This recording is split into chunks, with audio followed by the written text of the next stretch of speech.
সবাইকে প্রতিদিনের মতো শুভেচ্ছা জানাচ্ছি এইচএসসি অ্যাডভান্স বায়োলজি প্রোগ্রাম আজকের 6 এপিসোডে।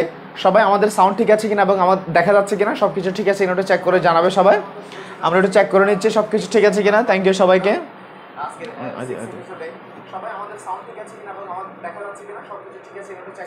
থ্যাংক ইউ সবাই।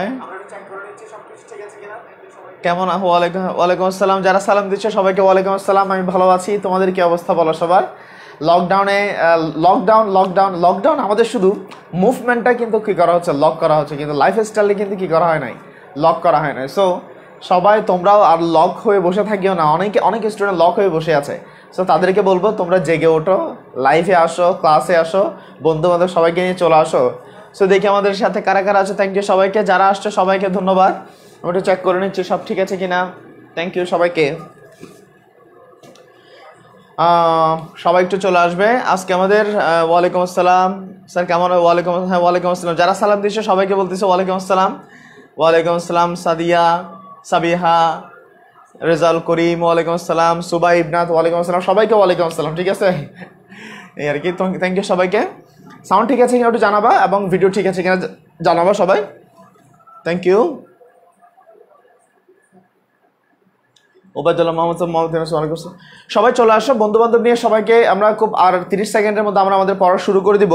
আমরা খুব বেশিক্ষণ দেরি করবো না। তোমাদেরকে আজকে একটু নিতে লাইভটা শুরু হতে একটু দেরি হয়েছে 15 মিনিট, তাও আমরা তাড়াতাড়ি শেষ করার চেষ্টা করব এবং খুব আর্লি সময়ের মধ্যে আমরা পড়ানো শুরু করে দিব। একটু দেখি আগে সব ঠিক আছে কিনা একটু দেখি। থ্যাংক ইউ সবাইকে।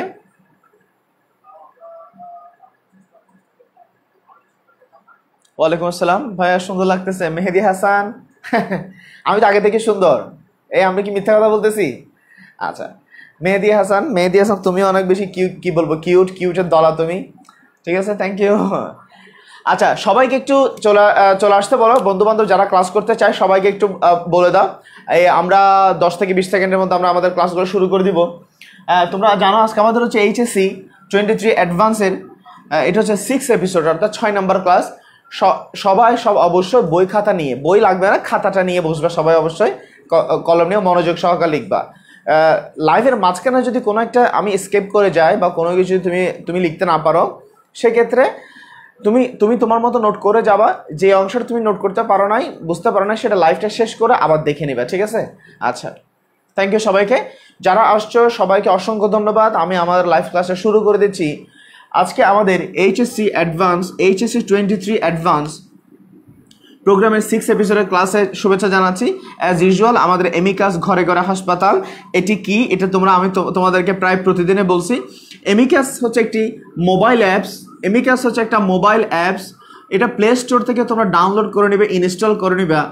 ইনস্টল করার পরে তোমাদের বাসায় যদি কারো অসুস্থ থাকে, যে বাইরে যেতে পারছে না, বাইরে যাওয়ার সুযোগ নাই, কিন্তু তার ডাক্তার প্রয়োজন, নার্স প্রয়োজন, মেডিকেল অ্যাসিস্ট্যান্ট প্রয়োজন, তারা চাইলে অ্যাপসে গিয়ে ইনস্টল করার পরে এখানে রিকোয়েস্ট পাঠাবা, সাইন আপ করবা। প্রথমে সাইন আপ করতে হবে। সাইন আপ করে যাবতীয় রেজিস্ট্রেশন করে তুমি যদি রিকোয়েস্ট পাঠালে নিকটস্থ ডাক্তার এবং মেডিকেল অ্যাসিস্ট্যান্ট তোমাদের বাসায় এসে একেবারে ডাক্তার বাসায় চলে আসবে। ডাক্তার বাসায় আসবে। এই যে ডাক্তার বাসায় এসে তোমাকে কি দিবে? তোমাদেরকে সার্ভিস দিবে। তোমাদের অনেকের বাবা অসুস্থ হতে পারে, হঠাৎ করে বাসায় দাদা দাদি, নানা নানি, মুরব্বী থাকতে পারে, প্যারালাইজ রোগী থাকতে পারে, স্ট্রোকের রোগী থাকতে পারে। তাদের বেলায় অবশ্যই তোমরা আমাদের আজকে যে ক্যাপশন আছে, ক্যাপশনের নিচে লেখা আছে, অ্যাড দিয়ে লেখা আছে এমিকাসের পেজে ঢুকলে ওখানে ডিটেলসে জানতে পারবা। সো সবাই অবশ্যই এমিকাসের পেজে কানেক্টেড হয়ে নেবা, যুক্ত হয়ে নেবা, লাইক দিয়ে নেবা এবং কি কি সুবিধা তুমি এখান থেকে পাবা এটা তুমি জানতে পারবা। সো এই হচ্ছে কথা। সবাই অবশ্যই এমিকাস ইনস্টল করে সাইন আপ করবা, রেজিস্ট্রেশন করবে, রিকোয়েস্ট পাঠাবা। চিকিৎসা ব্যবস্থা তোমার বাসায় চলে আসবে। মানুষের মৌলিক অধিকার কিন্তু 6টা: অন্ন, বস্ত্র, বাসস্থান, শিক্ষা এবং চিকিৎসা। সর্বশেষ মৌলিক চাহিদা হচ্ছে চিকিৎসা। মৌলিক চাহিদা তার ঘরেই পেতে হবে। সো এখন তোমার ঘরে ডাক্তার, পুরো একটা হাসপাতাল তোমার ঘরে চলে যাবে। সো এটা হচ্ছে এমিকাস, এই হচ্ছে কথা। আজকে এখন আমরা আমাদের মেইন ক্লাসে চলে আসবো। আমাদের মেইন ক্লাস হচ্ছে বায়োলজি 6 এপিসোড। গতদিন আমরা তোমাদেরকে এনজাইম সম্পর্কে পড়াচ্ছিলাম। আজকে আমরা তোমাদেরকে এনজাইম যে কাজ করে এটা নিয়ে কয়েকটা টার্ম পড়াবো। তাহলে এনজাইম রিলেটেড টার্ম আমি বলবো। এনজাইম এনজাইম রিলেটেড, আমি এখানে লিখে দিচ্ছি এনজাইম রিলেটেড কিছু টার্ম, গুরুত্বপূর্ণ কিছু টার্ম যেগুলো তোমাকে অবশ্যই বুঝতে হবে, অবশ্যই বুঝতে হবে। আমরা জানি এনজাইম কি, এনজাইম হচ্ছে একটা প্রোটিন যেটা কোনো বিক্রিয়াকে প্রভাবিত করে, যেটা কোনো বিক্রিয়াকে কি করে। আমি একটু দেখে নিচ্ছি শেষ সব ঠিক আছে কিনা। থ্যাংক ইউ সবাইকে যারা আসছো, সবাই একটু মেনশন করে দাও। ওয়ালাইকুম আসসালাম। 6টা না 5টা, আজকে হচ্ছে 6 নম্বর ক্লাস, আজকে হচ্ছে 6 নম্বর ক্লাস, ঠিক আছে। একটু মনে হয় ব্লার হচ্ছে, এটা আশা করি ঠিক হয়ে যাবে, আশা করি সমস্যা হবে না। থ্যাংক ইউ সবাইকে। ওকে, একটু দেখো তো মাঝখানে একটু জুম আউট এবং জুম ইন হলে তখন তোমরা একটু ধৈর্য ধরবা, আশা করি সমস্যা হবে না। Okay fine. এখন দেখো আমি একটু শেষবার দেখে নিচ্ছি ঠিক আছে কিনা। থ্যাংক ইউ সবাইকে, সবাই থ্যাংক ইউ। ওয়ালাইকুম আসসালাম। হয়েছে, দেখো আমরা জানি এনজাইম কোনো বিক্রিয়াকে কি করে প্রভাবিত করে। মনে করো এই একটা বিক্রিয়ক বি আর একটা বিক্রিয়ক এ এবং বি যখন বিক্রিয়া করবে, এদের মাঝখানে কানেকশন করে দিবে, এদের মাঝখানে যে এসে কানেক্ট করে দেয় তাকে আমরা বলি এনজাইম, তাকে আমরা কি বলি এনজাইম। তাহলে এনজাইম আসলে কোনো না কোনো অনুপরমাণু বা মূলকের উপর কাজ করে। এনজাইম কোনো না কোনো অনুপরমাণু বা মূলকের উপরেই কাজ করে, বা কোনো একটা প্রোটিনের উপর কাজ করে, যে কোনো একটা নির্দেশে কাজ করে। এনজাইম যাকে নিয়ে কাজ করে তাদেরকে বলা হয় সাবস্ট্রেট, তাদেরকে বলা হয় সাবস্ট্রেট। খেয়াল করো তাহলে সাবস্ট্রেট ওয়ার্ডটা অবশ্যই পরীক্ষার জন্য ইম্পর্টেন্ট। সেটা কি? এনজাইম সাবস্ট্রেটের সংজ্ঞা আমি বলে দিচ্ছি। এনজাইম যার উপর ক্রিয়া করে, যার উপর কাজ করে, কোনো বিক্রিয়া সম্পাদন করে তাকে বলা হয় সাবস্ট্রেট। সহজ ভাষা বলতে গেলে এনজাইম যার উপর কাজ করে তাকে বলা হয় সাবস্ট্রেট। Okay fine. তাহলে আমরা একটা সংজ্ঞা শিখলাম, সেটা হচ্ছে কি সাবস্ট্রেট। আমরা যেটা শিখলাম এটা এখানে লিখে দিচ্ছি, কি কি টার্ম আমরা শিখলাম। এটা হচ্ছে সাবস্ট্রেট। এনজাইম যার উপর কাজ করে তাকে বলা হয় সাবস্ট্রেট। এখন দেখো, মনে করো আমি জাস্ট ধরে নিচ্ছি, মনে করো এটা হচ্ছে একটা এনজাইম, ধরে নিচ্ছি এটা একটা এনজাইম। তাহলে এটা যদি একটা এনজাইম হয়, আমরা জানি এনজাইম হচ্ছে একটা প্রোটিন, এনজাইম হচ্ছে একটা কি প্রোটিন।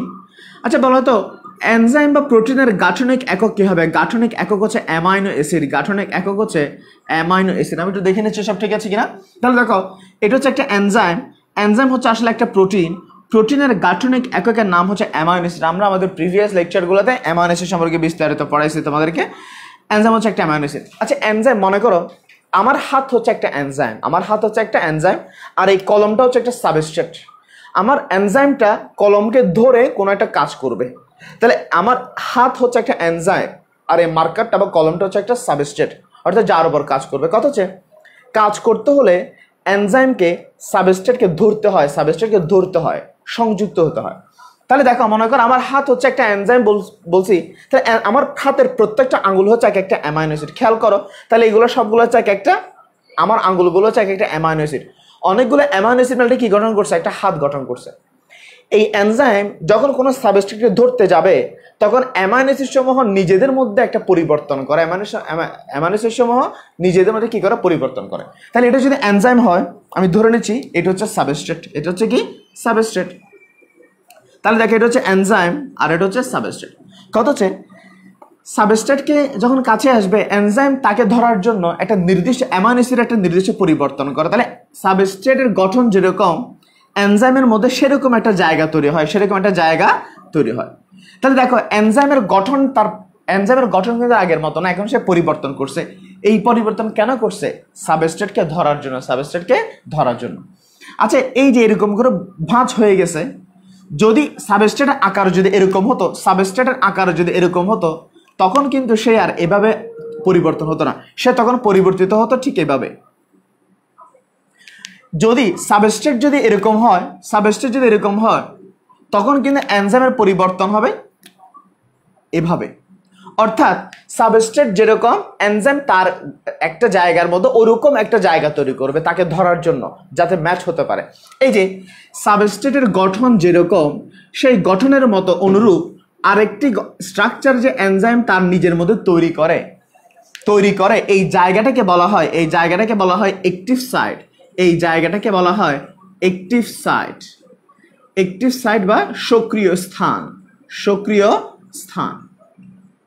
তাহলে দেখো অ্যাক্টিভ সাইট কাকে বলে? এনজাইম সমূহ সাবস্ট্রেটকে ধরার জন্য তার নিজের মধ্যে যে নির্দিষ্ট স্থান তৈরি করে তাকে বলা হয় অ্যাক্টিভ সাইট। অথবা সাবস্ট্রেট বসার জন্য, যুক্ত হওয়ার জন্য এনজাইম তার নিজের মধ্যে যে স্থান তৈরি করে তাকে বলা হয় অ্যাক্টিভ সাইট। আসলে একটা জিনিস এখানে বলে রাখি, অ্যাক্টিভ সাইট কিভাবে তৈরি হয়। আসলে অ্যাক্টিভ সাইট কোথায় তৈরি হয়? এনজাইমে তৈরি হয়। এনজাইম মানে কি? প্রোটিন। প্রোটিন মানে কি? Amino acid. তোমাদের বইতে একটা লাইন আছে, অ্যামাইনো অ্যাসিডের ফোল্ডিং এর মাধ্যমে, অ্যামাইনো অ্যাসিডের ফোল্ডিং এর মাধ্যমে। ফোল্ডিং মানে কি? ফোল্ডিং মানে হচ্ছে ভাঁজ। ফোল্ডিং মানে কি? হওয়া, ভাঁজ হওয়া। এখানে ভাঁজ বলতে আকৃতির পরিবর্তনকে মিন করি। ভাঁজ বলতে কাকে মিন করি? আকৃতির পরিবর্তন মিন করি। তাহলে দেখো, এটা হচ্ছে একটা এনজাইম। এই এনজাইমটা কোনো একটা সাবস্ট্রেটকে ধরবে, ধরার জন্য সে তার নিজের গঠনটাকে পরিবর্তন করে। এই যে যেই জায়গার মধ্যে গঠনের পরিবর্তন হয় ওই স্থানটাকে বলা হয় অ্যাক্টিভ সাইট। আর গঠন যখন পরিবর্তন করবে তাহলে সে, মনে করেন আমার আঙ্গুলগুলো হচ্ছে অ্যামাইনো অ্যাসিড, তাহলে অ্যামাইনো অ্যাসিড করে তার পরিবর্তন হচ্ছে, এটাকে বলা হয় ফোল্ডিং। এটাকে বলা হয় ফোল্ডিং। তাহলে অ্যামাইনো অ্যাসিডের ফোল্ডিং এর মাধ্যমে এনজাইমের মধ্যে সাবস্ট্রেটের জন্য যে নির্দিষ্ট স্থান তৈরি হয় তাকে বলা হয় অ্যাক্টিভ সাইট বা সক্রিয় স্থান। তাহলে একটা জিনিস জানলাম সাবস্ট্রেট, এখন আরেকটা জিনিস জানলাম অ্যাক্টিভ সাইট। একটা হচ্ছে অ্যাক্টিভ সাইট। ওকে, ফাইন। এবার আসি, আবার আমি যদি তোমাকে এবার বলি, মনে করো তাহলে এটা হচ্ছে একটা এনজাইম, এটা হচ্ছে একটা কি? এটা হচ্ছে একটা এনজাইম। আবার এটা হচ্ছে একটা সাবস্ট্রেট। একটা এনজাইম, এটা হচ্ছে একটা সাবস্ট্রেট। দেখো, এটা হচ্ছে একটা সাবস্ট্রেট। আচ্ছা, এটা এনজাইম, এটা সাবস্ট্রেট। নর্মালি সাবস্ট্রেটের জন্য এটা কি তৈরি করবে? সে একটা অ্যাক্টিভ সাইট তৈরি করবে। তাহলে দেখো, সে একটা নির্দিষ্ট অ্যাক্টিভ সাইট তৈরি করছে। আমি লিখে দিচ্ছি এখানে AS মানে হচ্ছে অ্যাক্টিভ সাইট তৈরি করছে। নিয়ম অনুযায়ী দেখবা, তোমাদের যখন পরীক্ষা দিতে যাও, তোমরা যখন পরীক্ষার হলে যাও, দেখবা টিচাররা আগে থেকে একটা সিট প্ল্যান করে যে রোল নাম্বার 1 তুমি এখানে বসবা, রোল নাম্বার 10 তুমি এখানে বসবা, রোল নাম্বার 15 তুমি ওই জায়গায় বসবা। অর্থাৎ আগে থেকে একটা সিট প্ল্যান করা থাকে।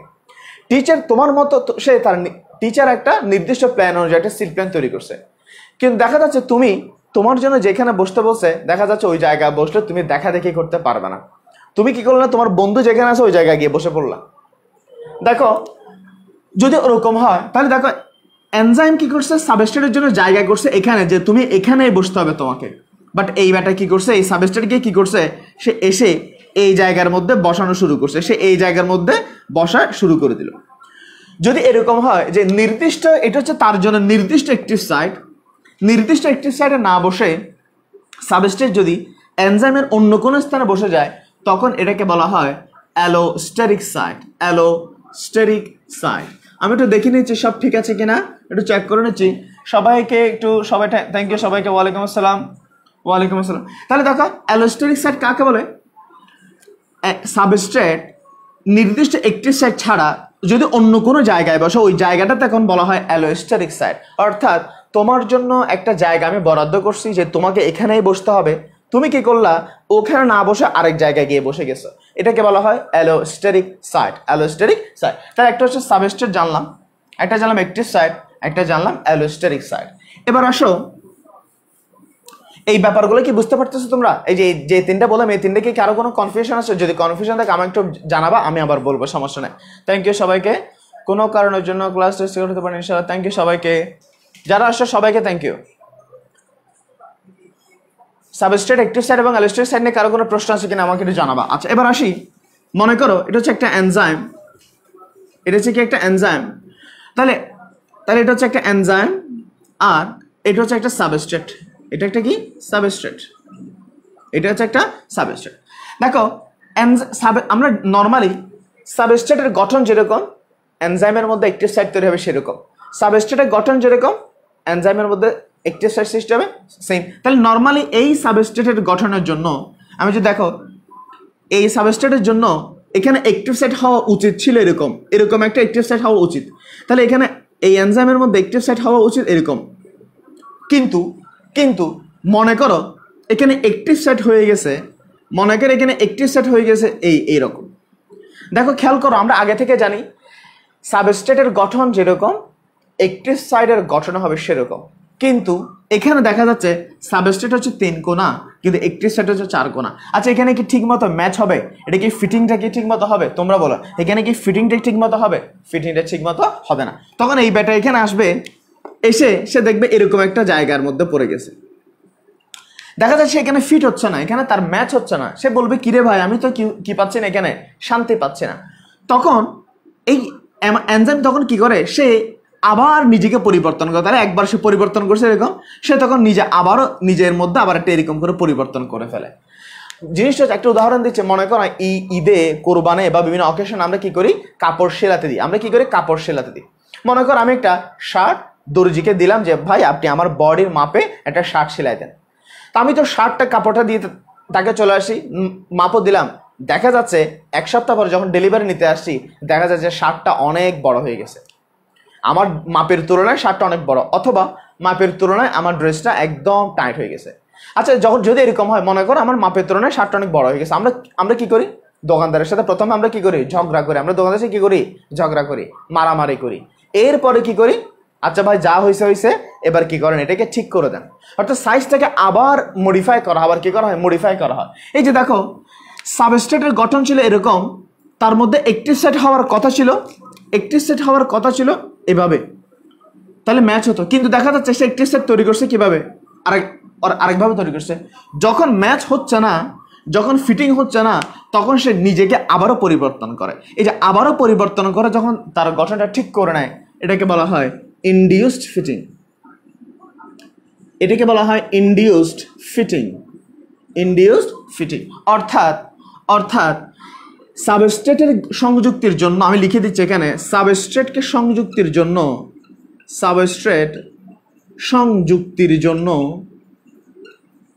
সংযুক্তির জন্য অ্যামাইনো অ্যাসিডের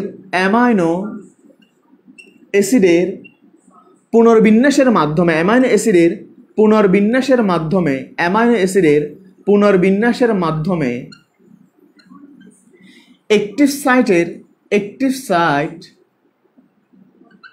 এর পরিবর্তনকে ইনডিউসড ফিটিং বলে। খেয়াল করো, ইনডিউসড ফিটিং বলে। তাহলে প্রথমে একবার চেঞ্জ করছে, এখন আবার চেঞ্জ করতে হচ্ছে, এটাকে বলা হয় ইনডিউসড ফিটিং। এখানে একটা কথা বলছি, অ্যামাইনো অ্যাসিডের পুনর্বিন্যাসের মাধ্যমে। এখানে পুনর্বিন্যাস কথাটা ইম্পর্টেন্ট। কেন ইম্পর্টেন্ট? কারণ এই এনজাইম তো ন্যাচারালি এরকমই ছিল, বাট সাবস্ট্রেটের গঠন অনুযায়ী সে একবার পরিবর্তন করছে। দেখো, ভুল হোক শুদ্ধ হোক, একবার তো অ্যামাইনো অ্যাসিড পরিবর্তন হয়েছে, একবার তো অ্যামাইনো অ্যাসিড বিন্যাস হচ্ছে, বাট এটা ভুল হয়ে গেছে। যেহেতু ভুল হয়ে গেছে, তখন সে নিজেকে আবার পরিবর্তন করে, এই জন্য বলা হয় পুনর্বিন্যাসের মাধ্যমে। তাহলে সাবস্ট্রেট সংযুক্তির জন্য অ্যামাইনো অ্যাসিডের পুনর্বিন্যাসের মাধ্যমে অ্যাক্টিভ সাইটের পরিবর্তনকে ইনডিউসড ফিটিং বলে। এই যে 4টা সংজ্ঞা বললাম, এখান থেকে একটা সংজ্ঞা অবশ্যই পরীক্ষায় অবশ্যই আসবে, যদি না আসে তাও লিখে দিবে, এত বেশি ইম্পর্টেন্ট। কি বললাম, এই 4টা সংজ্ঞা থেকে একটা সংজ্ঞা পরীক্ষায় অবশ্যই আসবে, যদি না আসে তাও লিখে দিবে, এত বেশি ইম্পর্টেন্ট। অর্থাৎ না আসলে লিখে দিতে হবে, এত বেশি ইম্পর্টেন্ট। আশা করি বুঝতে পারছো নাকি পারো না, একটু কমেন্টস করে জানাবে সবাই। থ্যাংক ইউ সবাইকে। নোট করতে পারছি না, যারা নোট করতে পারতেছে না তারা আগে পড়াটা বুঝো, সমস্যা নাই, না আসলে লিখে দিবে। হ্যাঁ, একদম এরকম বেশি ইম্পর্টেন্ট। ঠিক আছে, দেখি কারো কোনো ঠিক আছে কিনা, কোনো অসুবিধা আছে কিনা। হ্যাঁ, অনেকে বলছে পিডিএফ পাই নাই, আমরা পিডিএফটা আবার দিবা। আশরাফুল করিম সে বলছে অ্যাক্টিভ সাইটের সংজ্ঞা একটু দিতে। অ্যাক্টিভ সাইট হচ্ছে সাবস্ট্রেটকে যুক্ত হওয়ার জন্য এনজাইম তার মধ্যে একটা জায়গা তৈরি করে, একটা সিট তৈরি করে যে তোমাকে এখানেই বসতে হবে। এই যে সাবস্ট্রেটের জন্য এনজাইম তার মধ্যে যে জায়গাটা তৈরি করলো, ওই জায়গাটাকে বলা হয় অ্যাক্টিভ সাইট। এটাকে বলা হয় অ্যাক্টিভ সাইট। থ্যাংক ইউ সবাইকে, থ্যাংক ইউ যারা বুঝতে পারছো, থ্যাংক ইউ সবাইকে। যারা বুঝতে পারো না তারা একটু ধৈর্য ধরবে, ইনশাল্লাহ আশা করি সব বুঝতে পারবা। আমি একটু আবার অন্য পড়ায় চলে যাই। তাহলে আমাদের এনজাইম রিলেটেড আরো অনেক পড়া আছে, আরো অসংখ্য পড়া আছে।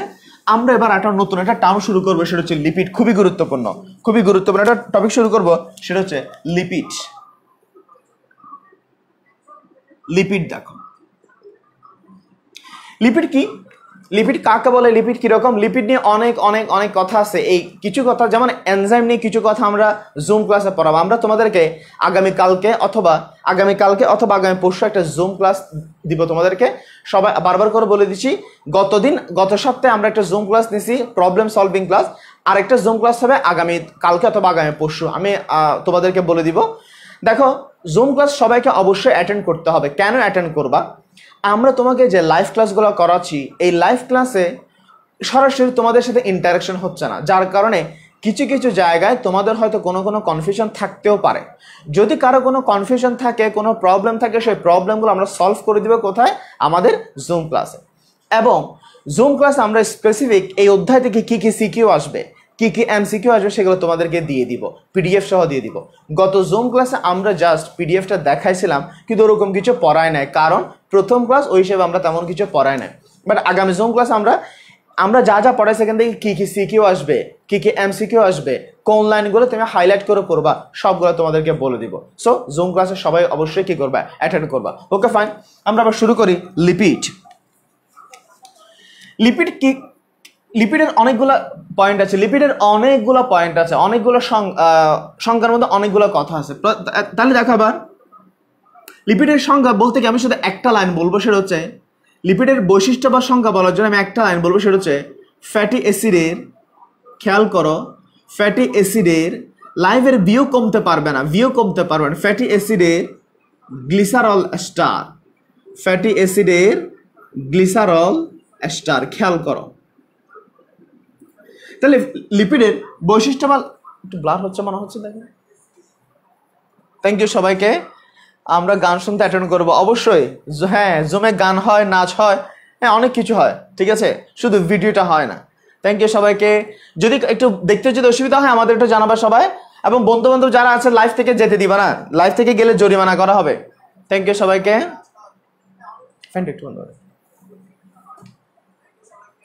স্যার গান গাইছিল, থ্যাংক ইউ স্যার। প্রায় ব্লার হয়, হ্যাঁ একটু ব্লার হচ্ছে, আমরা চেষ্টা করতেছি ব্লারনেসটা কাটানোর জন্য, আশা করি ব্লার হবে না। I am so hungry, Anisur Rahman, সে অনেক হাংরি, তাকে তোমরা খাবার দাও, অসহায়কে খাবার দাও, ঠিক আছে। থ্যাংক ইউ সবাইকে। এইচএসসি 22 যাইতে পারবে না, এটা এইচএসসি 20, এটা হচ্ছে অনলি এইচএসসি 23 অর্থাৎ এসএসসি 21 এর জন্য। ওকে ফাইন, একবার ক্লিক দাও তো। জুম ক্লাসগুলো কি? হ্যাঁ রেকর্ডেড হয়, জুম ক্লাস রেকর্ডেড থাকে। গত জুম ক্লাসটা আমাদের গ্রুপে রেকর্ডেড আছে। ওকে ফাইন, আমরা একটু দেখে নিচ্ছি। দেখো লিপিডের অনেকগুলো, এই লাইনটা খুবই ইম্পর্টেন্ট। এখানে প্রত্যেকটা শব্দের মধ্যে ব্যাখ্যা আছে, প্রত্যেকটা শব্দের ব্যাখ্যা আছে। ম্যাক্সিমাম স্টুডেন্ট কি করে? এই কথাগুলো মুখস্থ করে। যারা মুখস্থ করে এই কথাগুলো, যারা মুখস্থ করবে তাদের জন্য বায়োলজি মুখস্থ। সবার এটা কমন কথা। সবচেয়ে জনপ্রিয় মিথ্যা কথা, একটা খুব বহুল প্রচলিত এবং জনপ্রিয় মিথ্যা কথা হচ্ছে বায়োলজি মুখস্থ করতে হয়। বায়োলজি মুখস্থ করতে, এটা হচ্ছে আমাদের দেশে বা সারা বিশ্বের মধ্যে একটা জনপ্রিয় মিথ্যা কথা। অনেক মিথ্যা কথা কিন্তু জনপ্রিয় আছে, অনেক মিথ্যা কথা জনপ্রিয় আছে। যেমন তো কথা হচ্ছে যারা মুখস্থ করে তাদের জন্য বায়োলজিটা মুখস্থ, যারা মুখস্থ করান তারা বায়োলজি পারেন না, যারা বায়োলজি পারেন তারা মুখস্থ করান না, এটা মাথায় রাখবো। তো আমরা এখানে প্রত্যেকটা শব্দের কি করতে পারবো? আমরা ব্যাখ্যা করতে পারবো। প্রথমে আসি ফ্যাটি অ্যাসিডের গ্লিসারল এস্টার, এই কথাটার মানে কি?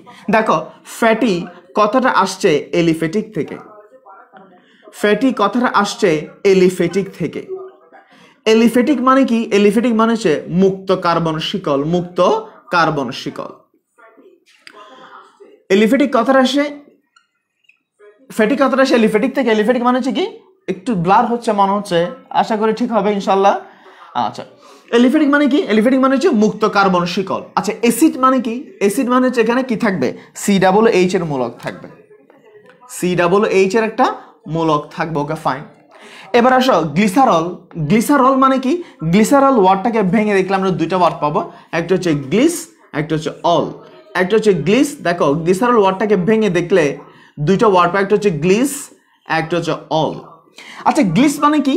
গ্লিস মানে হচ্ছে 3 কার্বন যুক্ত কোনো শব্দের সম আগে পরে যদি গ্লিস কথাটা শুনতে পাও, গ্লিস, গ্লিসারো, গ্লিস, গ্লিসারো, এই ওয়ার্ডটা যদি শুনতে পাও বুঝে নিবা ওই যৌগটা, ওই জিনিসটা 3 কার্বন যুক্ত। একটু ব্লার হচ্ছে, আমি একটু চেক করে নিচ্ছি কেন ব্লার হচ্ছে, একটু দেখি আমরা।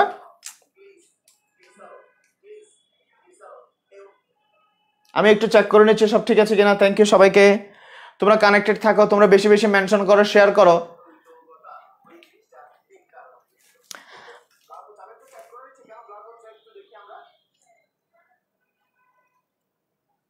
এখন মনে হচ্ছে আস্তে আস্তে ঠিক হচ্ছে। থ্যাংক ইউ সবাইকে।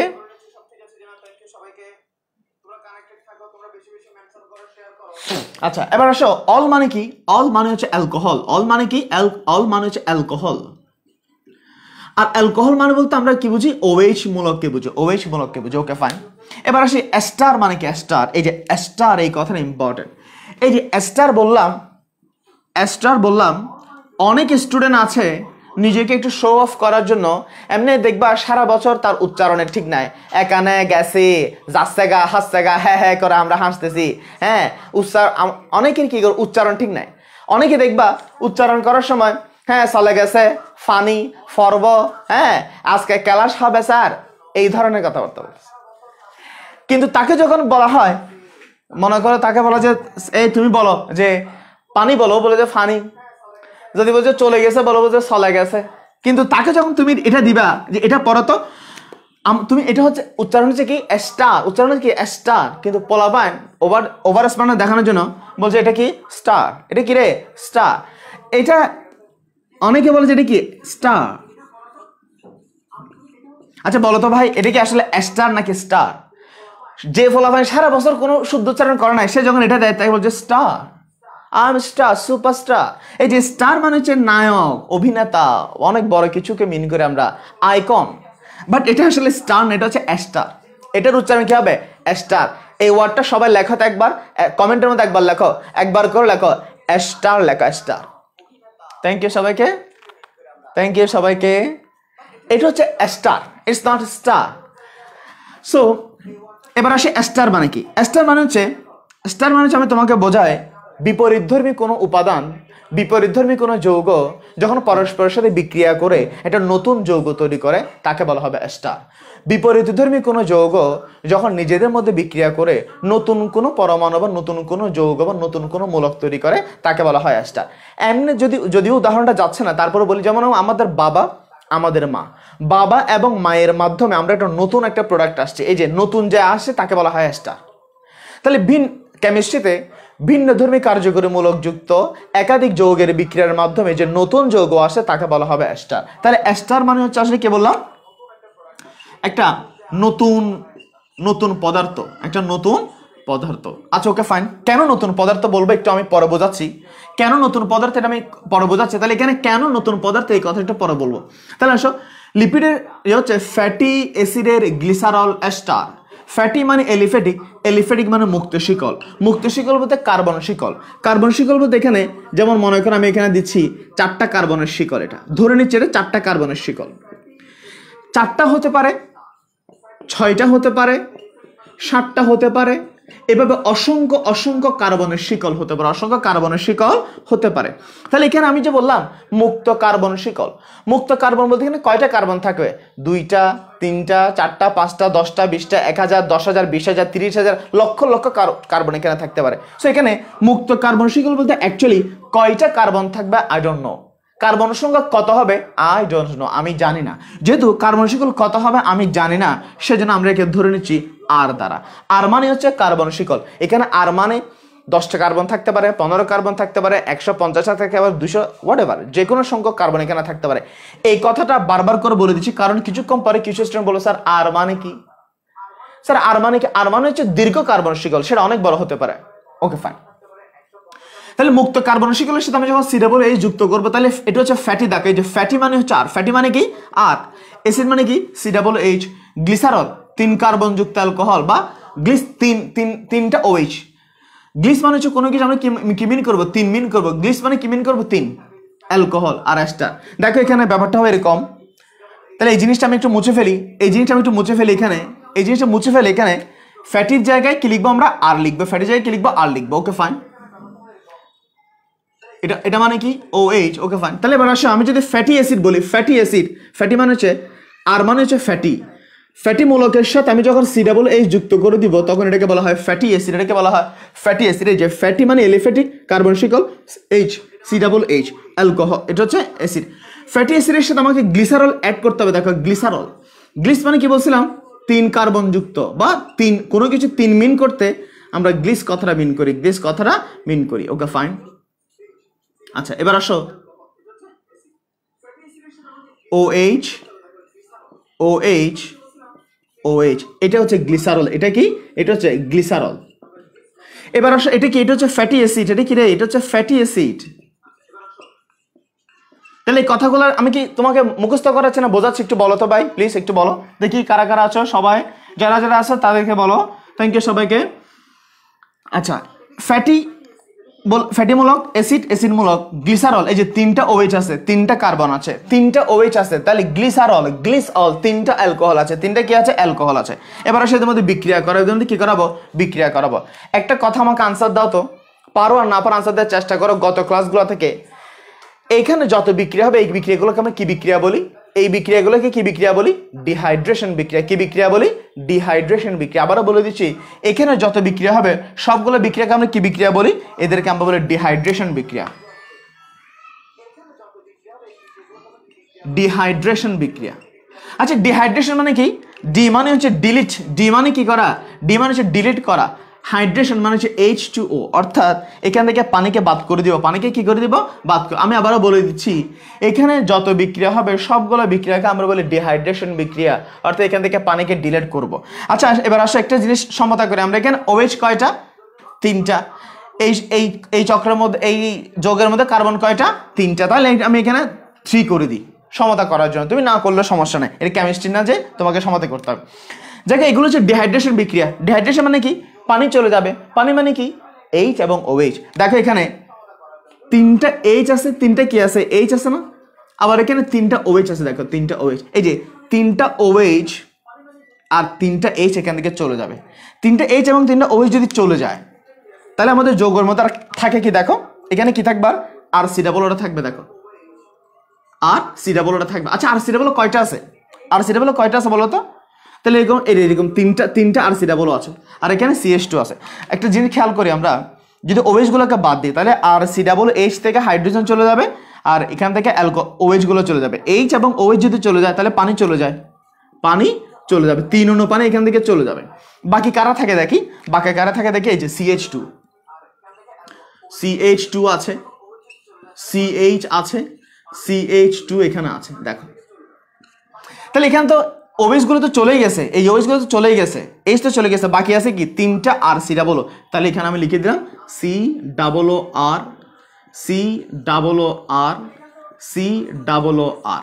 এটাই হচ্ছে লিপিড। এটাই কি? এটা হচ্ছে লিপিড। এটা কি? এটা হচ্ছে লিপিড। এই বিক্রিয়াটা বুঝতে কারো কোনো অসুবিধা আছে কিনা আমাকে একটু জানাবা সব। আমি 3 সেকেন্ড সময় দিচ্ছি বা 4 সেকেন্ড সময় দিচ্ছি, কমেন্টস করে জানাও এই বিক্রিয়া বুঝতে কারো কোনো অসুবিধা আছে কিনা আমাকে একটু জানাও সবাই।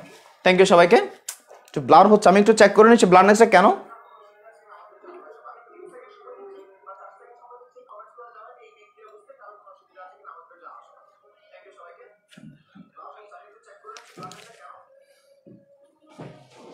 কারো কোনো অসুবিধা আছে কিনা একটু বিক্রিয়াতে আমাকে একটু জানাবা সবাই। বিক্রিয়ার মেকানিজম বুঝতে কারো কোনো অসুবিধা হচ্ছে কিনা আমাকে একটু জানাবা সবাই। বিক্রিয়ার মেকানিজম বুঝতে কারো কোনো অসুবিধা হচ্ছে কিনা আমাকে একটু জানাবা সবাই। একটু ব্লার হচ্ছে, আমি এটা নিয়ে ওয়ারিড। আসলে আজকে তোমাদের পার্টিসিপেশনটা একটু কম মনে হচ্ছে। থ্যাংক ইউ সবাইকে। Clear sir, thank you. আরেকবার বলতে কোনটা বলবো? আরেকবার। বুঝছি স্যার, থ্যাংক ইউ সবাইকে। Fantastic teaching style, thank you Jasmine Farzana. বায়োলজিতে এত বেশি বিক্রিয়া করে করে তোমাকে বুঝতে হবে না, শুধুমাত্র বেসিকটা ক্লিয়ার করার জন্য তোমাদেরকে এগুলো বলছে। আমি আবারও বলি, আমরা তোমাকে এই ক্লাসটা এই মুহূর্তে যদি কেউ অ্যাটেন্ড করে মনে হবে তাকে আমরা কেমিস্ট্রি পড়াচ্ছি। অ্যাকচুয়ালি আমরা কেমিস্ট্রি পড়াচ্ছি, আমরা পড়াচ্ছি বায়োলজি। বায়োলজিতে এরকম বিক্রিয়া করে করে কখনোই তোমাকে কেউ পড়াবে না, বা পড়ানোর আসলে দরকার নেই বলে হয়তো পড়ান না স্যাররা। তবে আমরা বারবার করে বলে দিচ্ছি, আমরা কাজ করবো যারা বোর্ডে টিকতে চায়, আমরা কাজ করবো যাদেরকে মেডিকেলে টিকতে চায়, যারা স্বপ্ন অনেক বড়, যারা অনেক বড় হতে চায়, তাদের জন্য আমাদের এই প্রচেষ্টা। সো আমরা তাদের কোনো কিছুই বাদ দিব না। কেমিস্ট্রি পড়া থাকলে ওটাও আমরা ক্লিয়ার করে দেবো, 100% বেসিক আমরা ক্লিয়ার করে দেবো। দেখে এখানে প্রত্যেকটা ওয়ার্ডের ব্যাখ্যা করছে, ফ্যাটি মানে কি, অ্যাসিড মানে কি, গ্লিস মানে কি, অল মানে কি, এস্টার মানে কি, সব ব্যাখ্যা করতেছি। কিন্তু আমি যদি এমনিতে তোমাকে বলতাম ফ্যাটি অ্যাসিড গ্লিসার এস্টার বলে চলে যেতাম, আমি যদি এগুলো ব্যাখ্যা নাও করতাম কেউ আমাকে দোষ দিতে পারবে না, কারণ I am not a chemistry teacher, I am only biology teacher. So I am not bound to teach the chemistry. আমি কেমিস্ট্রি পড়াতে বাধ্য নই, বাট আমি পড়াচ্ছি বিকজ আমি চাই আমাদের স্টুডেন্টরা একটা ওয়ার্ডও যাতে সে মুখস্থ না করে। এখন এখানে সবগুলো ব্যাখ্যা করছে, আমি কি তোমাকে আবার মুখস্থ করাচ্ছি না। সো বি অ্যাক্টিভ থাকো, সবাই। আমাদের স্লোগান হবে be a legend, be a legend. তোমরা সবাই এক একটা লিজেন্ড হবে ইনশাআল্লাহ। ওকে ফাইন, থ্যাংক ইউ, কোনো অসুবিধা নাই। এবার আসো, তাহলে ফ্যাটি অ্যাসিড মানে এটা হচ্ছে ফ্যাটি অ্যাসিড দেখো, আর এটা হচ্ছে গ্লিসারল। এদের মধ্যে বিক্রিয়া করব। বিক্রিয়া মানে হচ্ছে ডিহাইড্রেশন বিক্রিয়া। ডিহাইড্রেশন মানে কি? পানিকে বাদ করে দিব। পানিকে বাদ করতে গেলে এইচ বাদ দিতে হবে, দেখো এইচ বাদ দিতে হবে, ওএইচ বাদ দিতে হবে। তাহলে এইচ বাদ দিলাম, এইচ কয়টা? 3টা এইচ। ওএইচ কয়টা? 3টা ওএইচ। তাহলে 3 অনু পানি বাদ দিয়ে দিলাম। বাকি আছে কি? তাহলে দেখো CH2 CH CH2, এই দেখো এটা বসাই দিলাম। আর এখানে CR, তাহলে CR। এই যে এখানে যেটাকে RCR লিখছি, এটাকে একটু উল্টায় লিখছি CR, একই কথা। এখন তুমি আমাকে বলতে পারো স্যার এখানে নতুন পদার্থ বলছিলেন, আপনি বলছিলেন স্টার মানে সেটা নতুন পদার্থ। স্টার মানে কি? একটা নতুন পদার্থ। কেন নতুন পদার্থ বলি? দেখো এটা হচ্ছে একটা অ্যাসিড,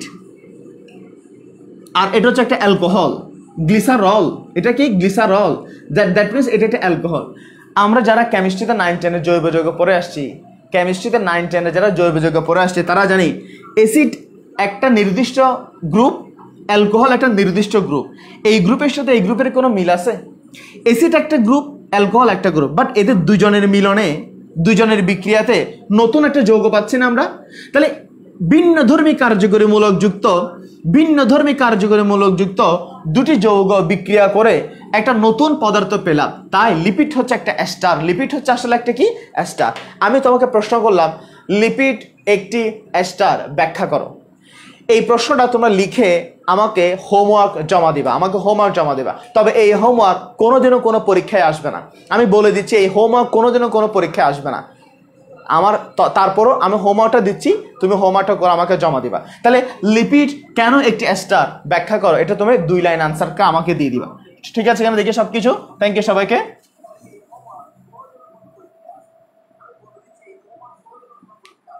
ইউ সবাইকে।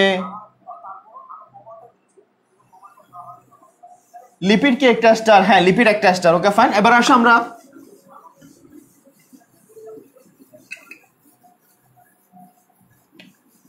লিপিডের স্ট্রাকচারটা আমরা একটু এই পাশে লিখে রাখি। লিপিডের আমি ভুলে যাই তো, সেজন্য আমি লিপিডের স্ট্রাকচার এখানে লিখে রাখি। এটা হচ্ছে লিপিডের একটা দেখো স্ট্রাকচার। RCR, দেখো CHCR। একটু ব্লার হচ্ছে আজকে, এটার জন্য আমরা দুঃখিত। কেন ব্লার হচ্ছে আমি বুঝতে পারছি না। এটা হচ্ছে একটা লিপিডের একটা স্ট্রাকচার। দেখো এবার আসো আমরা লিপিডের প্রকারভেদ পড়াবো। লিপিডের প্রকারভেদ। গঠনের উপর ভিত্তি করে লিপিড প্রধানত 3 প্রকার। গঠনের উপর ভিত্তি করে লিপিড প্রধানত 3 প্রকার। একটা হচ্ছে সরল লিপিড। তারপর হচ্ছে গঠনের উপর ভিত্তি করে লিপিড 3 ধরনের। একটা হচ্ছে সরল লিপিড, তারপর হচ্ছে যৌগিক লিপিড। সরল লিপিড, একটা হচ্ছে যৌগিক লিপিড। সি হচ্ছে উদ্ভূত বা ডিরাইভড লিপিড। তাহলে গঠনের উপর ভিত্তি করে লিপিড কয় ধরনের বললাম? 3 ধরনের। সরল, যৌগিক, উদ্ভূত। সিম্পল লিপিড, কনজুগেটেড লিপিড, আর হচ্ছে ডিরাইভড লিপিড। তাহলে সিম্পল লিপিড, কমপ্লেক্স বা কনজুগেটেড, তুমি যাই বলো, কনজুগেটেড লিপিড, একটা হচ্ছে ডিরাইভড বা উদ্ভূত লিপিড। এদের মধ্যে আমরা আবার একটা একটা করে ব্যাখ্যা করবো। সরল লিপিডকে ব্যাখ্যা করে দেখো। সরল লিপিডকে ব্যাখ্যা করতে গেলে দেখো, সরল লিপিড কাকে বলে? যে লিপিডের আর্দ্র বিশ্লেষণে লিপিড ছাড়া অন্য কোনো পদার্থ পাওয়া যায় না, তাকে সরল লিপিড বলে। আবার বলে দিচ্ছি, যে লিপিডের আর্দ্র বিশ্লেষণে লিপিড ছাড়া অন্য কোনো পদার্থ পাওয়া যায় না, তাকে বলা হবে সরল লিপিড। সরল লিপিডের আবার প্রকারভেদ আছে। সরল লিপিডের প্রকারভেদ হচ্ছে স্নেহ এবং মোম। তাহলে সরল লিপিড আবার 2 ধরনের। সরল লিপিড আবার কয় ধরনের? 2 ধরনের। একটা হচ্ছে স্নেহ, একটা হচ্ছে মোম। খেয়াল করো, সরল লিপিডের সংজ্ঞা বললাম। সরল লিপিড আবার 2 ধরনের। একটা হচ্ছে স্নেহ, একটা হচ্ছে কি? মোম। স্নেহের মধ্যে আবার দেখো, আমি তাহলে স্নেহ এবং মোমের মধ্যে আবার স্নেহকে আলাদা করে পয়েন্ট করলাম। স্নেহ বলতে কাকে বুঝবো? স্নেহ বলতে বুঝবো চর্বি অথবা তেল। চর্বি এবং কি আছে? চর্বি এবং তেল। তাহলে স্নেহে উদাহরণ হচ্ছে চর্বি এবং তেল। তাহলে দেখো লিপিড প্রধানত 3 ধরনের: সরল লিপিড, যৌগিক লিপিড, উদ্ভূত লিপিড। সরল লিপিডের সংজ্ঞা বললাম। সরল লিপিডের মধ্যে আবার 2 প্রকার: স্নেহ, মোম। স্নেহ কি? স্নেহ হচ্ছে আসলে উদাহরণ হচ্ছে চর্বি এবং তেল। কথা হচ্ছে কখন চর্বি বলবো আর কখন তেল বলবো। খেয়াল করো, কখন চর্বি বলবো আর কখন তেল বলবো আমি কিভাবে বুঝবো? তুমি আমাকে বলতে পারো স্যার চর্বি কখন বলবেন আর তেল কখন বলবেন। আমি এবার তোমাদেরকে বলি। চর্বি হচ্ছে, দেখো মনে করো এখানে একটা আর আছে না, এখানে দেখো এই কথাগুলো আমি জানি, যেমন এটা আমি বুঝতেছি CH2COO, বাট এখানে যে আর আছে, আর এই যে এখানে একটা আর আছে, একটু আটকে গেছে।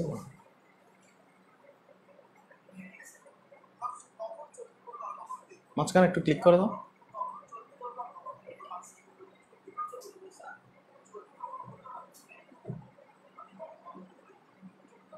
একটু ব্লার হচ্ছে দেখি।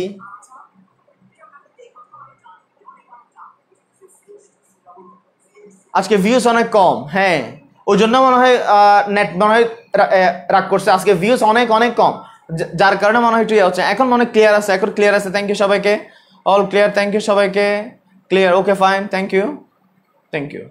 ওকে ওকে, এবার আসি এখানে কখন চর্বি বলবো কখন তেল বলবো। দেখো এখানে একটা এটা হচ্ছে লিপিড। এটা কি একটা লিপিড? এই লিপিডের মধ্যে আসলে অনেক আমি সবকিছু এখানে বুঝতে পারি, কিন্তু আর মানে বুঝতে পারে না। আমরা জানি আর মানে কি, আর মানে হচ্ছে কার্বন শিকল। আর মানে কি বললাম? আর মানে হচ্ছে কার্বন শিকল। এই যে কার্বন শিকল বললাম, কার্বন শিকল বলতে এটা এরকম কার্বন শিকল। দেখো কার্বন শিকল বলতে এখানে কয়টা কার্বন আমি জানি না, কয়টা কার্বন সেটা আমি জানি না, আমি জাস্ট লিখে দিলাম কয়টা। আমি একটা কার্বন শিকল এখানে দেখাচ্ছি তোমাকে।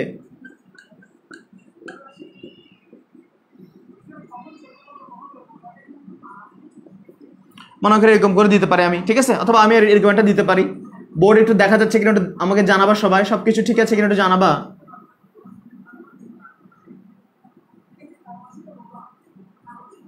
আচ্ছা আমি একটু দেখে নিচ্ছি সব ঠিক আছে কিনা। আবার ব্লার হচ্ছে, ওরে নাড়াচাড়া করে না।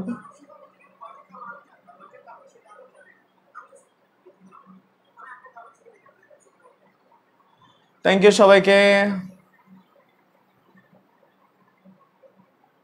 আমরা একটু ওয়েট করতেছি ব্লারনেসটা কাটানোর জন্য। আমার এখানে কিন্তু ব্লার দেখা যাচ্ছে নাকি আমার এখানে সমস্যা? ঠিক আছে, থ্যাংক ইউ সবাইকে। তাহলে ওকে, বোর্ড চেঞ্জ হয়ে গেছে, বোর্ড চেঞ্জ হয়ে গেছে, না সমস্যা নেই, ওটা দেখা যাবে। একটু ওয়েট করি আমরা, সবাই মনোযোগ সহকারে থাকো, ঠিক আছে? ব্লার হলেই যে চলে যেতে হবে এরকম না। অনেকে আছে ব্লার হলেই চলে যাচ্ছে, না এরকম করবে না, ঠিক করে দেবে। এইটা এখন এটা এইগুলো কাটা যাচ্ছে, দেখে দেখা যাচ্ছে না। হ্যাঁ মনে হয় আমারই প্রবলেম, হ্যাঁ এটা হতে পারে। থ্যাংক ইউ সবাইকে। ঠিক আছে তো বোর্ড এরিয়া, ওকে। এখন দেখি এই যে আমি বললাম আর মানে হচ্ছে কার্বন শিকল। কার্বন শিকল একটা জিনিস খেয়াল করো, আমি জাস্ট কেমিস্ট্রি তোমাদেরকে 9-10-এ, কেমিস্ট্রিতে 9-10 আমরা জৈব জগৎ যখন পড়ছিলাম, দেখো এখানে কার্বন কার্বন, দেখো কার্বন কার্বন বন্ধন, দেখো এখানে সবগুলো কার্বন কার্বন হচ্ছে একক বন্ধন। কার্বন কার্বন দেখো একক বন্ধন। কার্বন কার্বন যদি একক বন্ধন হয় আমরা তাকে বলি সম্পৃক্ত। কার্বন কার্বন যদি একক বন্ধন হয় তাকে আমরা কি বলি? সম্পৃক্ত। কিন্তু এখানে দেখো এই জায়গায় এসে এক বন্ধন এক বন্ধন এক বন্ধন এক বন্ধন এক বন্ধন এক বন্ধন এক বন্ধন, কিন্তু এই জায়গার মধ্যে দ্বিবন্ধন আছে।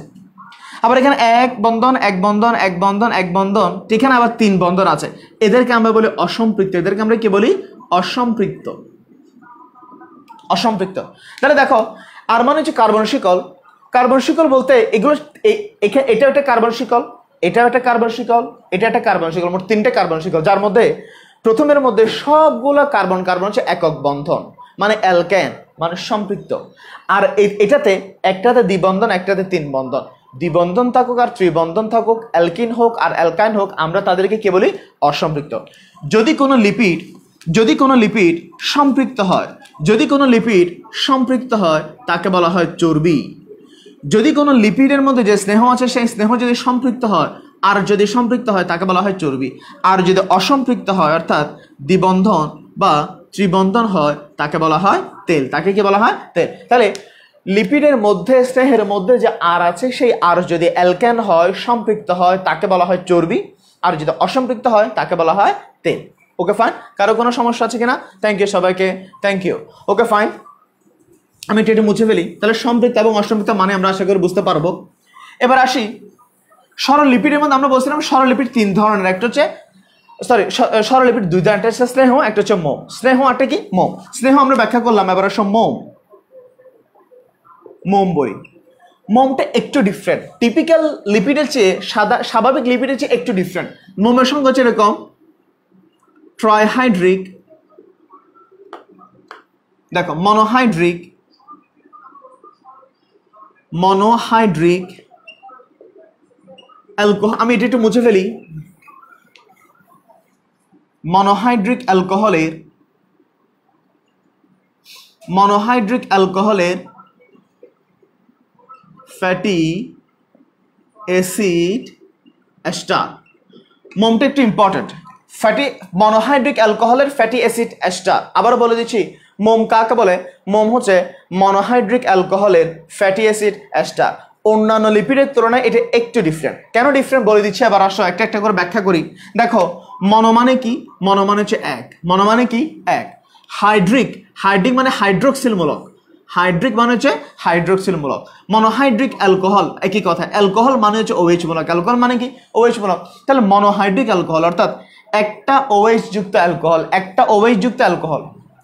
ফ্যাটি মানে কি বললাম? ফ্যাটি মানে হচ্ছে, আর আমরা একটু ব্যাখ্যা করছি। অ্যাসিড মানে কি? COOH। এস্টার মানে একটা নতুন যৌগ। এটা নতুন যৌগ কি সেটা আমরা একটু পরে দেখব।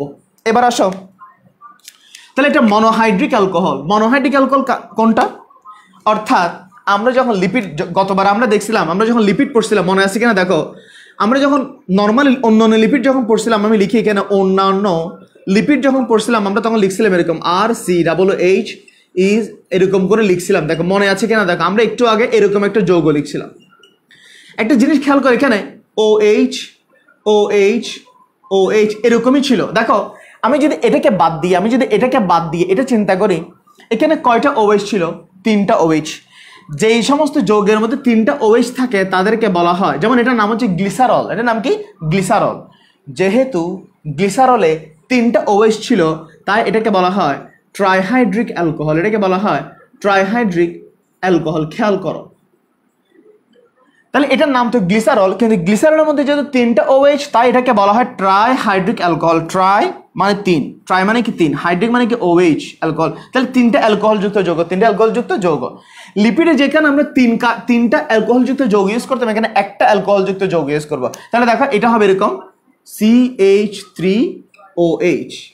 এখানে কয়টা OH হবে? এখানে একটা OH হবে। কেন? কেন? কারণ এটা হচ্ছে মোম, এটা হচ্ছে এর মধ্যে এই জন্য স্পেশাল। যারা বুঝতে পারে না তাদেরকে বলি, নর্মাল লিপিড গঠনের সময়, থ্যাংক ইউ, নর্মাল লিপিড গঠনের সময় যেখানে 3টা OH যুক্ত যৌগ থাকবে, মোমের বেলায় সেটা হবে একটা, বাকি সব সেম। এবার আসি, এটা হচ্ছে মনোহাইড্রিক অ্যালকোহল। তাকে মনোহাইড্রিক অ্যালকোহল লিখে দিলাম, প্লাস ফ্যাটি অ্যাসিড। এবার আসি বিক্রিয়া করি। তোমরা বলো, এই বিক্রিয়াটা কেমন বিক্রিয়া হবে? এই বিক্রিয়াটা কেমন হবে? এই ধরনের বিক্রিয়াকে আমরা ডিহাইড্রেশন বিক্রিয়া, এদেরকে আমরা কি বলি? ডিহাইড্রেশন বিক্রিয়া। ডিহাইড্রেশন। আচ্ছা, ডি মানে কি? ডি মানে হচ্ছে ডিলিট করা। ডি মানে কি করা? ডিলিট করা। হাইড্রেশন মানে কি বললাম? পানি বললাম। তাহলে এখনো পানিকে বাদ করব। পানি মানে কি? H এবং OH। দেখো, এখানে আছে H, এখানে আছে OH। তাহলে OH চলে যাবে, H চলে যাবে। তাহলে এখনো পানি ডিলিট করে দিলাম। আচ্ছা, এখনো পানি যদি ডিলিট করে দিই, এখানে কি থাকবে? এখনো পানি ডিলিট করলে এখানে কি থাকবে আমাকে বলো? এখনো পানি ডিলিট করলে এখানে থাকবে, দেখো CH3 থাকবে আর COO থাকবে। তাহলে এটা হবে CH, আমি তো এখানে লিখি CH3, যেমন এটা আছে OH নাই আর COO আছে COOR। এই যে আর COOকে আমি একটু COOR লিখলাম, কোনো অসুবিধা আছে? এটাই হচ্ছে মোম। এটাই কি? এটা হচ্ছে মোমের সংকেত। তাহলে এবার আসো, মোমের সংকেত বুঝতে কারো কোনো অসুবিধা হচ্ছে কিনা বলো? লিপিডে যেখানে আমরা তিনটা OH, 1 2 3টা OH লিখতাম, এখানে শুধু একটা লিখবো। তাহলে এটা হচ্ছে মোমের সংকেত। কারো কোনো কিছু বুঝতে অসুবিধা আছে কিনা দেখো। দেখলে তোমার কাছে অনেক কঠিন মনে হবে, বাট বুঝতে পারলে, বেসিকটা ক্লিয়ার থাকলে তোমার কাছে এগুলো জাস্ট বাম হাতের কাজ। যা বাম হাতে লিখবা তোমরা, পরীক্ষার হলে তোমরা এগুলো কি করবা? ডান হাতে লিখবা না। এত ইজি যে বাম হাতে লিখবা। স্যার প্রশ্নটা দেন, বাম হাতে লিখে দিই, ঠিক আছে? এভাবে যারা পারবে না, তারা বুয়েট মেডিকেলের স্বপ্ন দেখতে হলে একটু ভেবেচিন্তে দেখতে হবে। এগুলো তোমাকে বাম হাতে পারতে হবে। সো দেখি কি অবস্থা, দেখি সবার। আবার ব্লার হচ্ছে। থ্যাংক ইউ সবাইকে। হ্যাঁ, থ্যাংক ইউ সবাইকে। আউটস্ট্যান্ডিং লেকচার, থ্যাংক ইউ সবাইকে। একটু বুঝতে পারছি কিনা একটু বলো সবাই। মনে হচ্ছে আমার এখানে ব্লার হচ্ছে, মনে হচ্ছে। ওকে, ফাইন। তোমাদের এখানে ক্লিয়ার আছে কিনা একটু দেখো। আমি যেখান থেকে দেখতে পাচ্ছি ওখানে মনে হয় একটু হচ্ছে। থ্যাংক ইউ সবাই। স্যার আরেকটু বলা যাবে? অবশ্যই বলা যাবে। দিবা ইলমা, অবশ্যই বলা যাবে। মোম হচ্ছে মনোহাইড্রিক অ্যালকোহলের ফ্যাটি অ্যাসিড এস্টার। তাহলে মনোহাইড্রিক মানে হচ্ছে একটা OH যুক্ত অ্যালকোহল। যে দেখুন এখানে এই যৌগের মধ্যে একটা OH আছে, যেহেতু এখানে একটা OH আছে তাই এটাকে বলা হয় মনোহাইড্রিক অ্যালকোহল। OH থাকলেই অ্যালকোহল, যদি একটা OH তাই মনোহাইড্রিক অ্যালকোহল।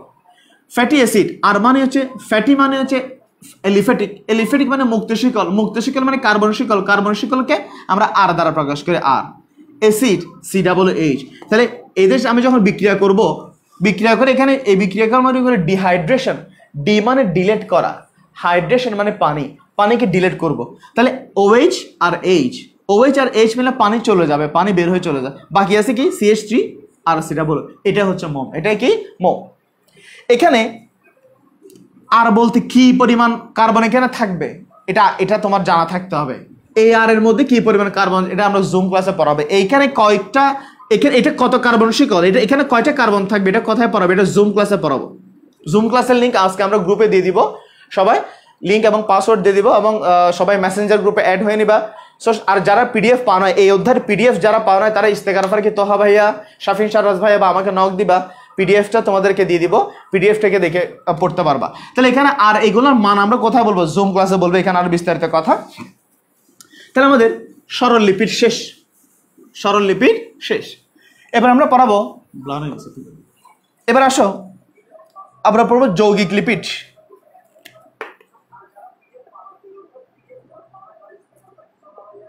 যৌগিক লিপিড, দেখো যৌগিক লিপিড কাকে বলে? যৌগিক লিপিড হচ্ছে, থ্যাংক ইউ সবাইকে।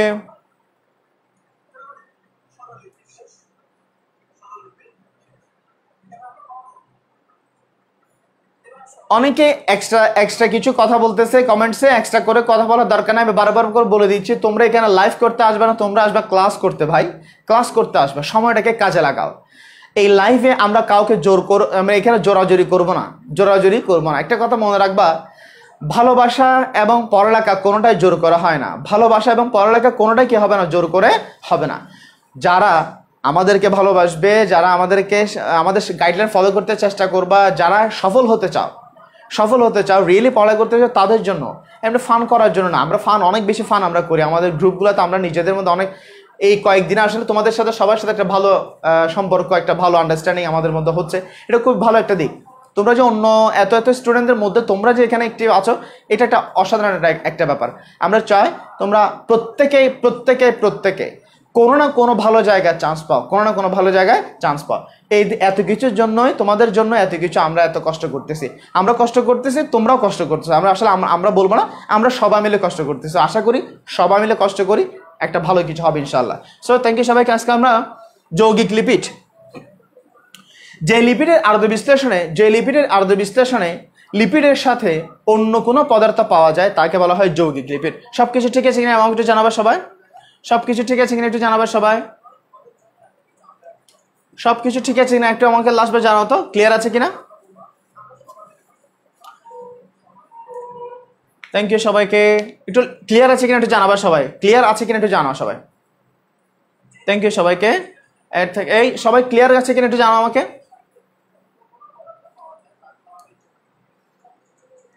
থ্যাংক ইউ সবাইকে। ওকে, এখন দেখো যৌগিক লিপিড মানে কি, যে লিপিডের আণবিক বিশ্লেষণে লিপিডের সাথে অন্য কোনো পদার্থ পাওয়া যায়, অন্য পদার্থ বা অন্য মূলক বা অন্য পদার্থ পাওয়া যায়, তাদেরকে বলা হবে যৌগিক লিপিড। যে লিপিডের আণবিক বিশ্লেষণে লিপিডের সাথে অন্য কোনো পদার্থ পাওয়া যায় তাকে বলা হয় যৌগিক লিপিড। যৌগিক লিপিডের উদাহরণ কি কি আছে? যৌগিক লিপিডের উদাহরণ হচ্ছে ফসফোলিপিড,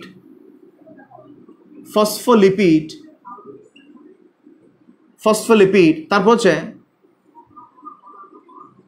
গ্লাইকোলিপিড, ফসফোলিপিড, তারপর হচ্ছে গ্লাইকোলিপিড, তারপর হচ্ছে সালফোলিপিড,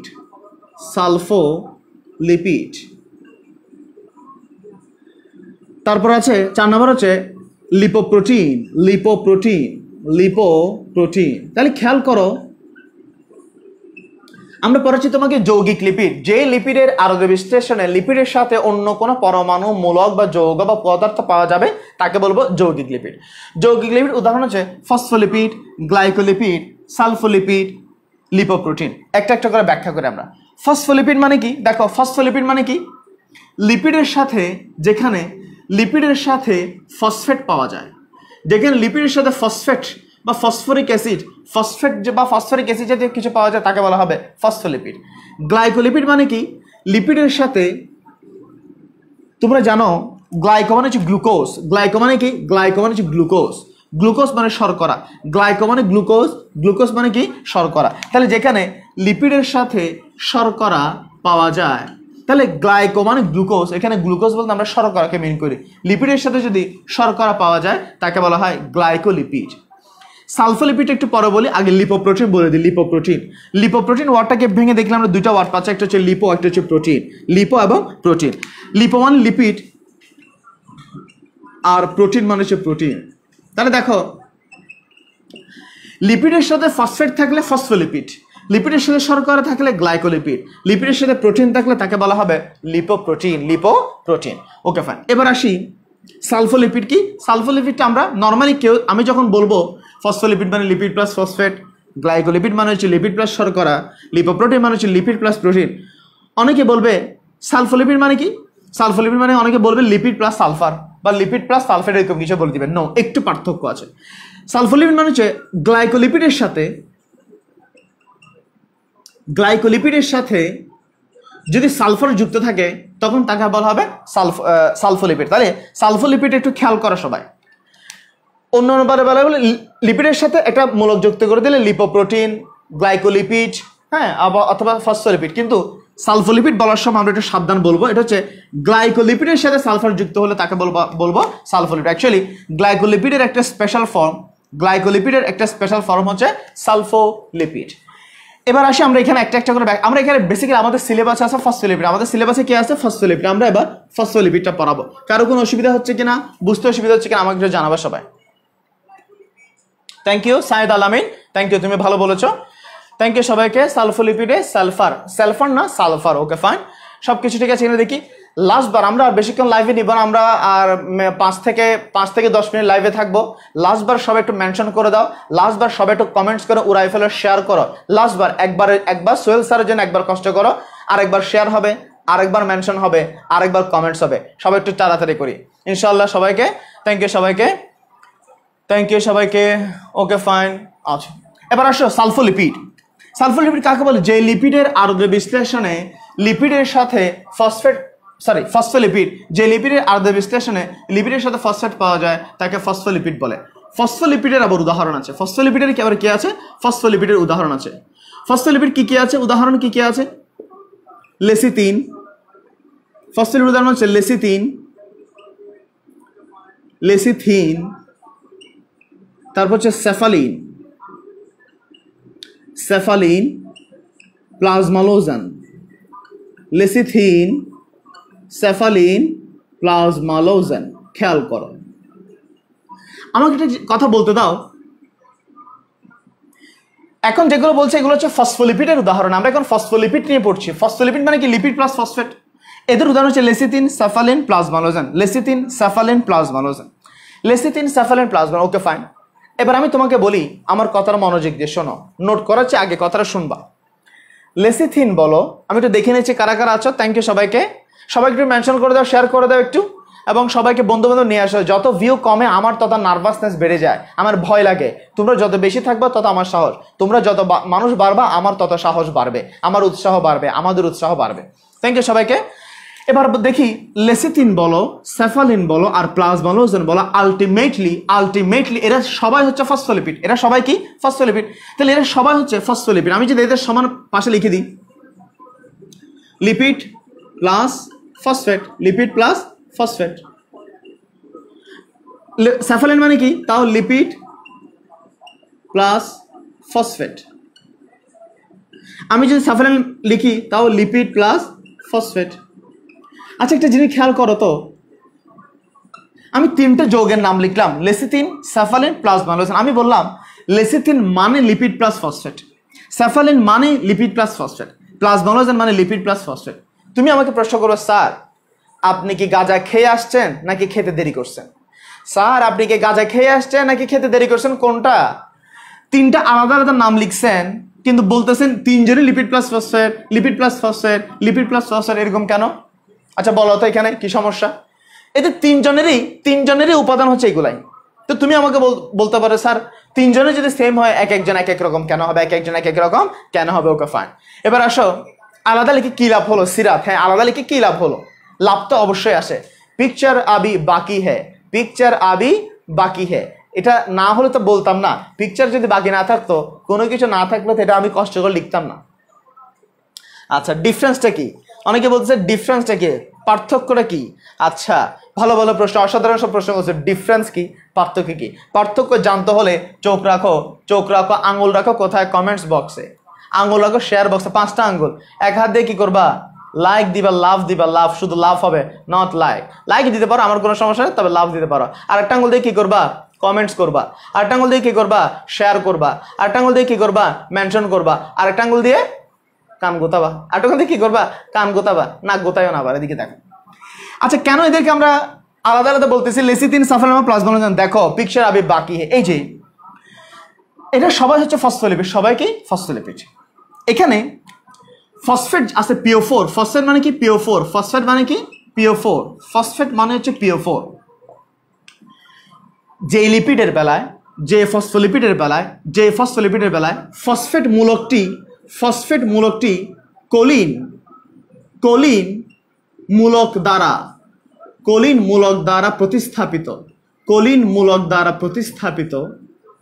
তাকে বলা হবে স্যাফালিন।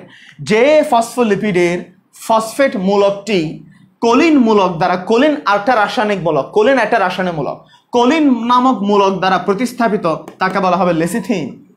আর যেখানে যে ফসফোলিপিডে ফসফেট মূলকটি OH দ্বারা প্রতিস্থাপিত ফসফেট মূলকটি OH দ্বারা প্রতিস্থাপিত তাকে বলা হবে স্যাফালিন। আর যে ফসফোলিপিডে ফসফেট মূলকটি ভিনাইল ইথার, এই পড়াগুলো যদি এক্সট্রা করে কোথাও পাও আমাকে এসে বলবে, স্যার এই পড়াগুলো আমি আগেও পড়ছি। তোমাদের সিনিয়রদেরকে জিজ্ঞেস করবা, তোমাদের সিনিয়র যারা ফার্স্ট ইয়ারে পড়ে, সেকেন্ড ইয়ারে পড়ে, বলবে ওদেরকে, ভাইয়া, আপু, লেসিথিন, স্যাফালিন, প্লাজমোনোজেন। তোমাদের যে মেয়েরা ফার্স্ট ইয়ারে ভাইয়াদের সাথে চ্যাট করো, সেকেন্ড ইয়ারে ভাইয়াদের সাথে চ্যাট করো, তাদেরকে বলবো, ভাইয়া বলেন তো লেসিথিন আর স্যাফালিনের মধ্যে পার্থক্য কি, স্যাফালিন আর প্লাজমোনোজেনের মধ্যে পার্থক্য কি? যদি বলতে পারে আমাকে এসে বলবা। আশা করি বলতে পারবে না, তা আমি বলতে পারছি আজকে থেকে চ্যাট হবে শুধু আমার সাথে। So mind it. Okay fine. এবার আসো, প্লাজমোনোজেন কি? ভিনাইল ইথার দ্বারা কি প্রতিস্থাপিত? থ্যাংক ইউ সবাইকে। ভিনাইল ইথার দ্বারা কি প্রতিস্থাপিত। এবার আসো, তাহলে লেসিথিন, ফসফোলিপিডের উদাহরণ দিচ্ছি 3টা, লেসিথিন, স্যাফালিন, প্লাজমোনোজেন। বায়োলজিতে অন্তত 7 থেকে 8 জায়গায় এগুলো পড়বা। শুধু বোটানিতে না, জুলজিতে এবং বোটানিতে টোটাল 7 থেকে 8 জায়গায় এই পড়াগুলো আসবে। যতবার আসবে, যখনই আসবে, আমি তোমাকে জিজ্ঞেস করব লেসিথিন মানে কি, স্যাফালিন মানে কি, প্লাজমোনোজেন কি। ইভেন এমনকি রাস্তাঘাটে, হাটে, বাজারে, বিয়ে শাদিতে, কোনো অকেশনে, হঠাৎ হাসপাতালে, বাজার, যেখানে যাও, তোমার সাথে আমার দেখা হয়ে যায়, তুমি আমাকে বলো, হাই সোহেল স্যার, বা অনেকে বলবো, স্যার আসসালামু আলাইকুম। আমি তোমাকে বলবো, এই লেসিথিন মানে কি, স্যাফালিন মানে কি, প্লাজমোনোজেন মানে কি। দেখো, তুমি গেছো বিয়েতে, খুব সেজে গুজে গেছো, দুনিয়ার আটা ময়দার সুজি মেখে গেছো, তুমি বলবো, স্যার আসসালামু আলাইকুম, স্যার কেমন আছেন? স্যার আপনাকে তো আমি লাইভ ক্লাসে দেখছিলাম। আমি বলবো, লেসিথিন মানে কি বলো। না পারলে ঠাস করে দিবে। একটা ছেলের সাথে কোথায় দেখা হয়েছে? বাজারে দেখা হয়েছে। মনে করো আমাদের কোনো ছেলে গুলজার মোড়ে, চকবাজার মোড়ে এরকম করে খুব স্মার্টলি দাঁড়িয়ে আছে, মনে করো খুব ফিটিং হয়ে দাঁড়িয়ে আছে। আমি বলবো, এই প্লাজমোনোজেন মানে কি? না পারলে ঠাস করে লাগাই দিব। সো দেখো, এগুলো পারতে হবে, যখন তখন পারতে হবে। এবার আসো, তুমি বলতে পারো, স্যার কোলিন মানে কি? ভিনাইল, ওএইচ তো বুঝি, ওএইচ আমরা সবাই বুঝি, ওএইচ হচ্ছে আন্ডা বাচ্চাও বুঝে। কোলিন মানে কি? ভিনাইল ইথার মানে কি? কোলিন এবং ভিনাইল ইথারের সংকেত, জুম ক্লাসে লিখে দেবো। কোথায় লিখে দিব? জুম ক্লাসে। যারা জুম ক্লাসে অংশগ্রহণ করবে তারা কোলিন এবং ভিনাইল ইথার নিয়ে আমি কি করবো তোমাদেরকে লিখে দিব। তাহলে আমরা লেসিথিন, স্যাফালিন, প্লাজমোনোজেন যেটা বললাম। এবার একটা এমসিকিউ বলি, পরীক্ষায় একটা এমসিকিউ এখন বলবো। এমসিকিউটা পরীক্ষায় আসবে, অবশ্যই আসবে। এই এমসিকিউ যদি না আসে কি করবো তোমরা? কিছু করার দরকার নেই। এমসিকিউ না আসলে ওই এমসিকিউ দাগানোর দরকার নেই। সে এমসিকিউ হচ্ছে, যতগুলো বললাম এদের মধ্যে লেসিথিন হচ্ছে ক্ষুদ্রতম। এখানে যতগুলো বললাম লেসিথিন হচ্ছে ক্ষুদ্রতম এবং এটা হচ্ছে সবচেয়ে সরলতম। এই এমসিকিউতে আসবেই, এটা কিন্তু পরীক্ষায় আসবে। তাহলে পরীক্ষা আসবে এরকম, কোন ফসফোলিপিডটি সবচেয়ে সরল, কোন ফসফোলিপিড সবচেয়ে ক্ষুদ্র? আনসার হচ্ছে লেসিথিন। আনসার কি? লেসিথিন। তাহলে ফসফোলিপিডের কিন্তু আরো উদাহরণ আছে। ফসফোলিপিডের আরো উদাহরণ আছে। আমরা তোমাদেরকে এই তিনটা বললাম আপাতত। এই তিনটা থেকে সবচেয়ে বা যতগুলো আছে সব থেকে সরল এবং ক্ষুদ্রতম হচ্ছে কোনটা? লেসিথিন। সবচেয়ে সরল এবং ক্ষুদ্রতম হচ্ছে লেসিথিন। ওকে ফাইন, মুছে দিচ্ছি।